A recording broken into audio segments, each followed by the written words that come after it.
Good afternoon, ladies and gentlemen. Welcome. My name's GBay99. I hope you all are having a wonderful day. Today, we're going to do something very fun and kind of exciting. I'm going to talk to you about my perfect idea for League of Legends and what I think the game should be like. I've been guilty of jumping down Riot's throat a lot in the past, quick to criticize them for plenty of decisions that they make. Whether my complaints are valid or not, I think it's a little bit rude, if not straight up obnoxious, for me to constantly be complaining about the game every single video or every time I play on stream. So today we're going to try and do something different. Instead of being pessimistic and negative and just hateful about how the game currently is, I want to talk about my ideal version of League of Legends. Everything in the game from top to bottom, what the ideal version of it looks like in my head. Now, I'm not foolish enough to think that this would be a super good, balanced, and amazing game to play. It would probably be much, much worse than the current version of League of Legends we have now. I am not a game designer after all. But I think it might be interesting and give you guys some insight and context into what sorts of things I like and don't like to see in the game. Like, even if this wouldn't actually work as a game, you can see my perspective of how I view League, so any future comments you hear me make about saying something's a good or bad change by Riot, you can at least have a little bit of context. There are some pretty big sweeping changes here, and I do not really understand any role other than top lane, so bear with me. Riot is not going to implement any of this anyway. This is mostly just for fun. I cannot emphasize enough, please do not take this as a serious suggestion or anything other than a fun idea. But anyway, enough disclaimers. Before we jump into the video, I want to say that this video is sponsored and it's also being edited by ProGuides.com. If you don't already know, ProGuides is a great website for tips, strategies, and improvement in League of Legends. They've been a partner of ours for quite a while now, so if you're thinking of checking them out, you totally should. An affiliate link will be in the description down below. But with all that being said, let's go ahead and get into this.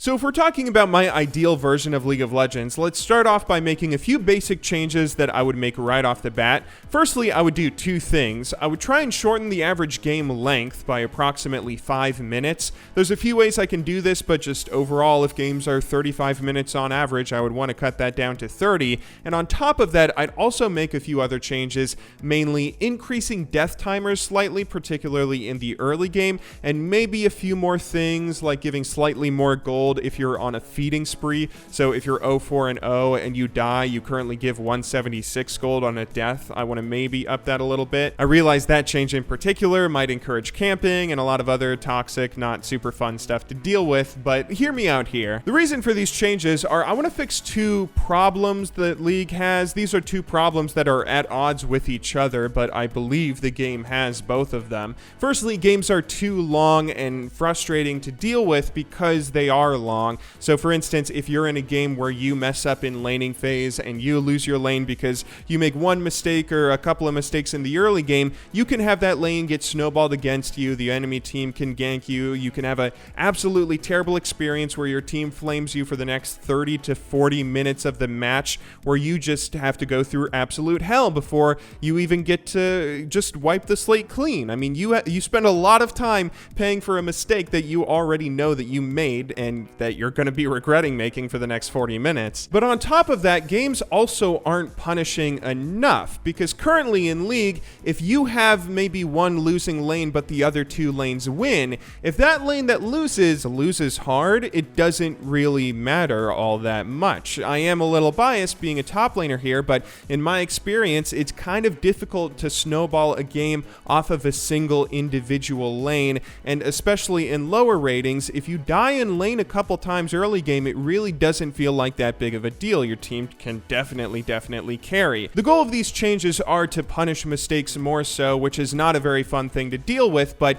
the idea is to hopefully have two teams where people are going to be trying to out-carry each other rather than having two teams where whoever throws the game first by having someone get caught out, that's what decides the game. I'd much rather see fed carries going against each other trying to lead a team to victory than what we currently have. But I realize that's going to make the game a lot more unfun if you get stomped in a laning phase and you're giving all this gold to your opponent. So to make that a little bit nicer of an experience, I'd want to shorten the game length and make your life a little bit easier. This is just an idea. It's obviously a little bit crazy, and I think it's kind of understandable why a top laner in particular might want to implement something like this. But let's go ahead and get into some role-specific examples, starting off with the quick, easy, and kind of boring one of top lane. For top lane, I actually have the least amount of changes. All I'd really want to do with the role is emphasize weaknesses that champion types already sort of have. In top lane, there are 3 different champion types: fighters, juggernauts, and tanks. The issue with balance in this lane is that when one of these roles is overpowered,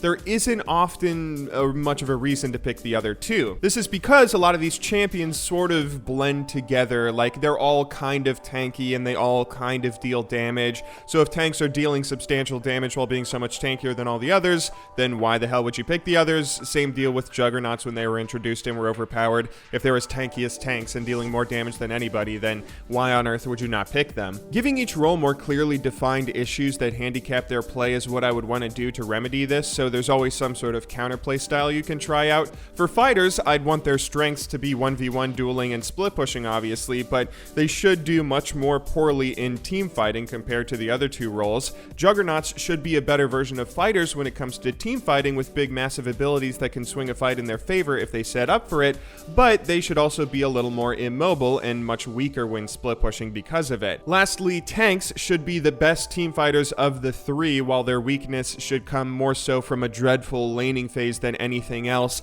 I would probably slap a lot of nerfs on tanks to make sure that they're much more about scaling than anything else and have very weak base stats in the first few levels of the game. This is sort of the way that things are already set up. Plenty of champions are already balanced like this and balanced pretty well, but emphasizing those weaknesses when someone gets too strong and making sure there's counterplay to them is how I'd like to nerf these champions if they get too strong. So staying away from flat damage nerfs on the stronger damage dealing champions, or just nerfing tank stats on the tank champions, instead trying to make sure that there are those big weaknesses, and that's where we focus the nerfs. Now into the more interesting roles, let's move on to jungle. For jungle, I'd make one major change. I would attempt to eliminate what I call safe tank junglers and give them more designated weaknesses as well, similar to what we were talking about with top lane. So for example, Maokai is currently a pretty big problem. He's a very easy jungle because he can do a lot of things super well, and he doesn't really get punished very easily. In a lane, if you throw Maokai into top lane, then he has to go up against a laner who can constantly be applying pressure and exploiting Maokai's weaknesses in game. He can take CS away from him, deny him experience, and Maokai has to sacrifice the early game in particular when he's at his weakest if he's going to be against someone that's a non-tank and someone that's not going to just be playing passively. That's what balances out a tank's insane late game, is the weakness they feel early on. But with jungle, you don't really have a specific laner that's always looking to punish you, and I think that's what makes some of what I'd call safe tank jungles so frustrating to play against. Maokai, as an example, has great clear times, he scales super well, and he might have one of the easiest ganks in the universe with a point-and-click snare that sets up into other guaranteed crowd control.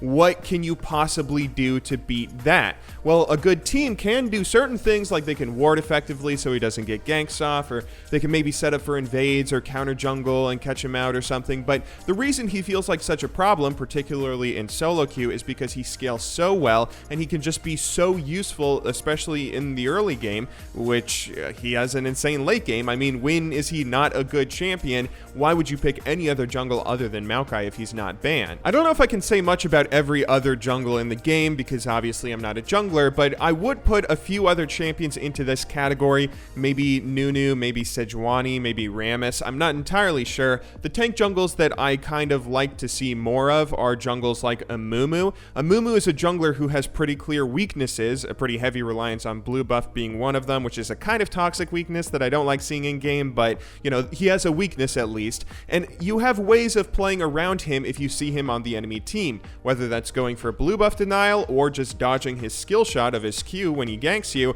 I think Amumu is a great example of a champion where you can tell a good Amumu player from a bad Amumu player, and there is counterplay if you go up against him.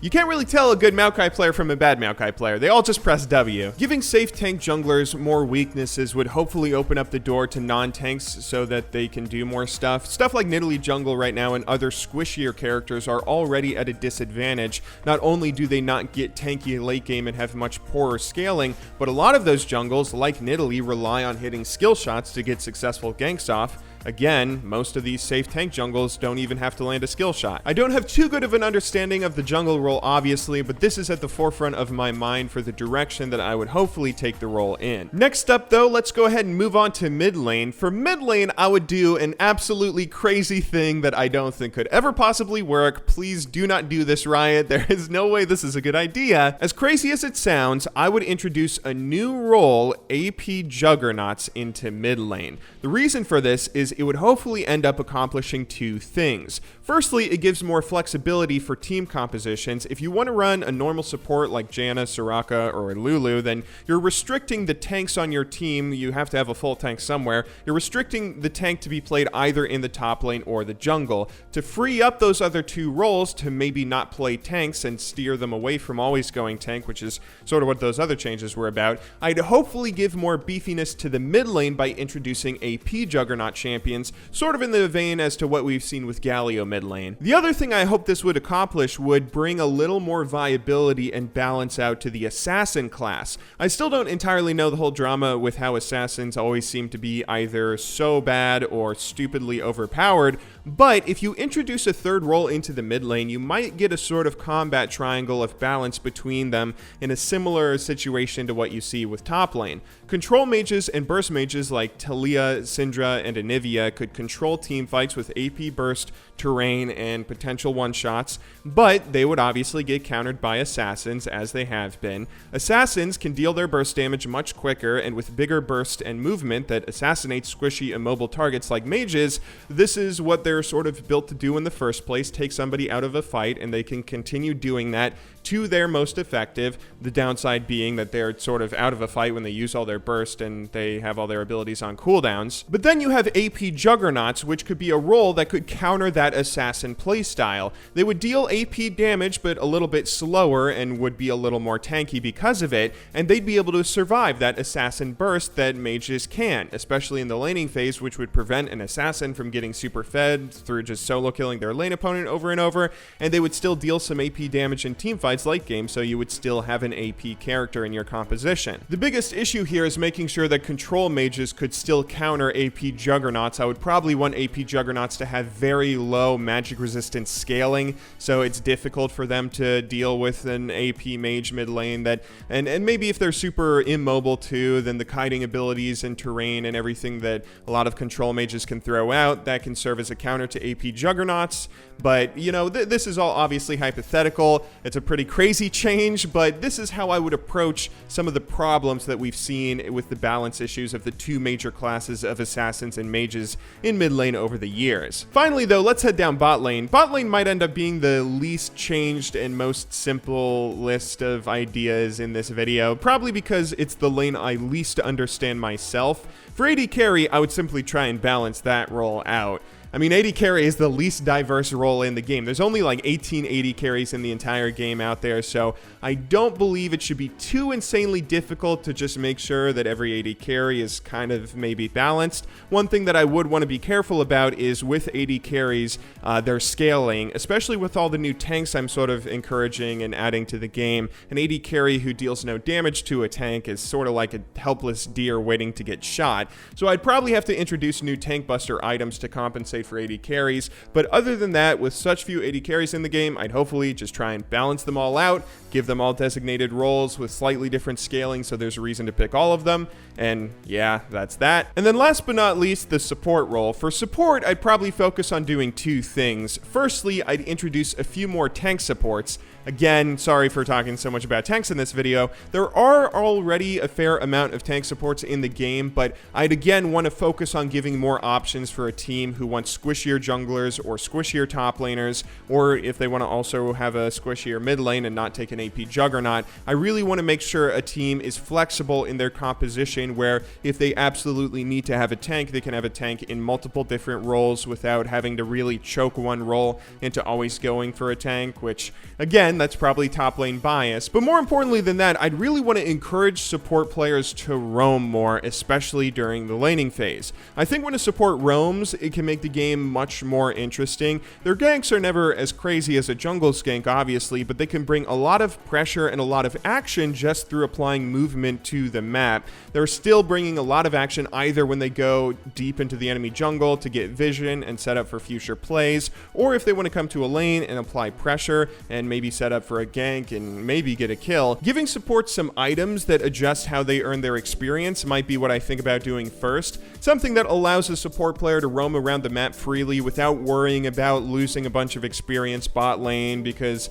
you know, I want them to feel comfortable going and trying to make plays happen elsewhere. If their play doesn't work out, then they aren't 3 levels behind and just cause their team to lose the game by being useless because they had failed roam. I'd want to minimize that while encouraging that play style as much as possible. Anyway, though, that's about it. Those are obviously just surface level elements that we talked about in this video, not really going too far into detail on specific champions or certain game mechanics that I would also probably want to change, but I hope you can see some of the ideas that I had for the game in my head. And again, I'm sure this wouldn't work at all if it actually was put into game. I really hope Riot does not put any of these ideas into practice, but this just sort of hopefully shows you how I view the game. I view the game with a big focus on laning phase, making sure players and champions have weaknesses somewhere in their kit that a good player can exploit, and hopefully focusing more and more in the future about like making sure that the team that has the better carry is the team that wins. You carry a team to victory. You don't have a team lose a game